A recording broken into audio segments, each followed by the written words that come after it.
देखिए, पार्टी के मुखिया हैं मायावती जी, बड़ी नेता हैं, अनुभवी हैं। पार्टी उनको चलाना है, वो अपने हिसाब से निर्णय ले रही हैं और हमेशा दल सर्वोपरि होता है, तो दल को सुचारू रूप से चलाने की जिम्मेदारी कैसे चले तो मायावती जी की है। बीएसपी के खत्म होने का मुख्य कारण सुश्री बहन मायावती जी हैं। बहुजन समाज पार्टी का अपना आंतरिक मामला है और मायावती जी एक परिपक्व राजनीतिज्ञ हैं। वो अपनी पार्टी का भला और बुरा अच्छी तरह समझती हैं। मुझको लगता है जो भी उन्होंने किया होगा अपने पार्टी के हित के लिए किया होगा, कि उनका अपना फैसला है, इसमें कोई टिप्पणी क्या कर सकते हैं।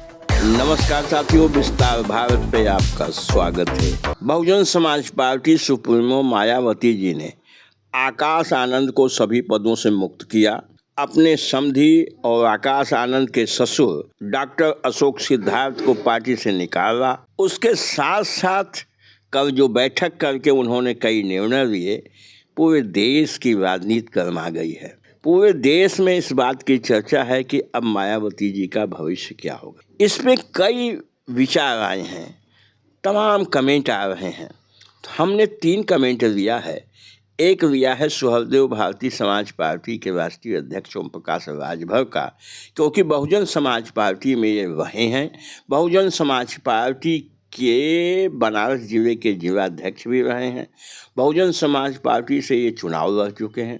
दूसरा कमेंट हमने लिया है स्वामी प्रसाद मौर्य का। स्वामी प्रसाद मौर्य बहुजन समाज पार्टी में कद्दावर नेता रहे हैं, विपक्ष के नेता रहे हैं, मंत्री रहे हैं और वो भी पार्टी से निकाले गए थे। तीसरा भारतीय जनता पार्टी के एमपी हैं दिनेश शर्मा जी। दिनेश शर्मा जी का भी कमेंट हम आपको सुनाएंगे, लेकिन एक थोड़ा विचार यह कर लें कि मायावती जी इस तरह का डिसीजन क्यों ले रहे हैं। मायावती जी को जो करीब से लोग जानते हैं, मायावती जी शुरुआत से ही इस तरह के निर्णय लेती रही हैं।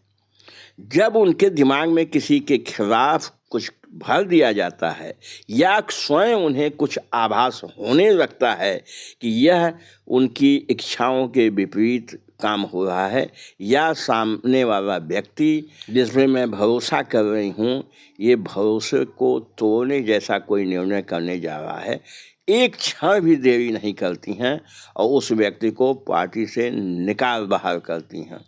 तमाम इस तरह के कद्दावर नेता जो भ्रम की स्थिति में हो गए थे, आप देख रहे हैं, चाहे राज बहादुर हों, जंग बहादुर पटेल हों, नंदलाल पटेल हों, इस तरह से तमाम नेता उस जमाने में और बाद के दिनों में तो आपने देखा कि तमाम इनके कोऑर्डिनेटर, तमाम मंत्री जो मायावती जी के बहुत करीबी अपने को दिखाते थे, सब पार्टी से बाहर हो गए। इसमें नसीमुद्दीन सिद्दीकी भी शामिल है। तो मायावती जी ने अपने स्वभाव के अनुरूप ही काम किया है। अब सवाल ये है कि इसमें आकाश आनंद की कितनी गलती है।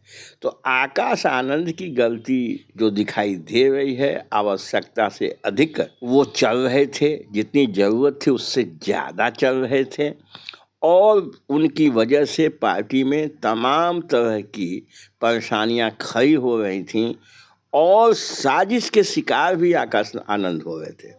जब से आकाश आनंद का विवाह डॉक्टर अशोक सिद्धार्थ की पुत्री प्रज्ञा से हुआ, उसके बाद से उनका झुकाव अपनी पत्नी और अपने ससुराल की तरफ ज़्यादा हो गया और डॉक्टर अशोक सिद्धार्थ मायावती जी के यहाँ रिश्तेदारी करने के बाद अपने को सर्वे सर्वा समझने लगे। इसमें 2 तरह की बातें आ रही हैं। पहली तो ये कि इन लोगों ने एक काकस बनाया पूरे देश में बहुजन समाज पार्टी के कुछ लोगों को लेके और कुछ ऐसा करने वाले थे जैसा मुलायम सिंह यादव के साथ किया गया। बैठी रह जाती मायावती और पूरी बहुजन समाज पार्टी आकाश आनंद के हाथों में सौंपने का कुछ चक्कर चलाया जा रहा था।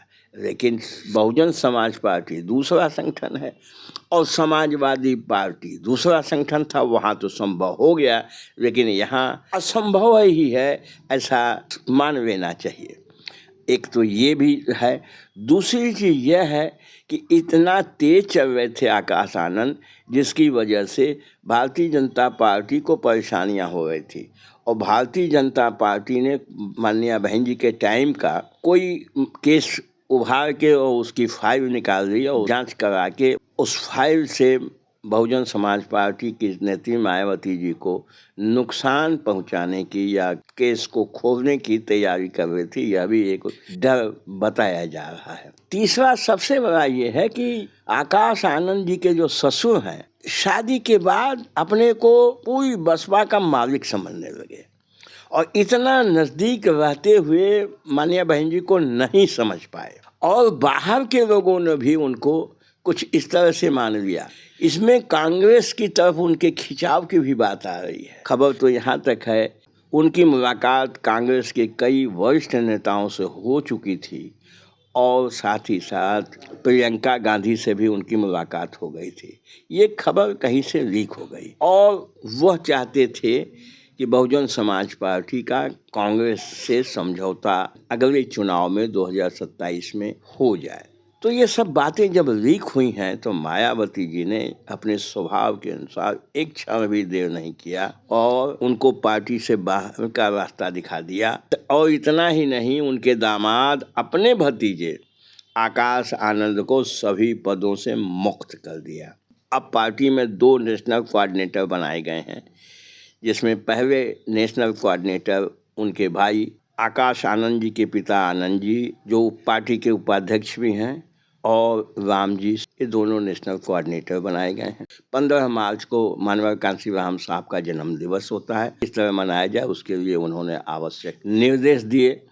अब बहुजन समाज पार्टी का भविष्य क्या रहता है, अब बहुजन समाज पार्टी फिर सर्वाइव कर पाती कि नहीं कर पाती है, ये देखने में लायक होगा। बस साथियों, इस वीडियो में इतना ही। वीडियो अच्छा लगा हो लाइक करिएगा, शेयर करिएगा। हमारे चैनल पे मेहमान हैं, पहली बार आए हैं, सब्सक्राइब अवश्य कर लीजिएगा। बहुत बहुत धन्यवाद।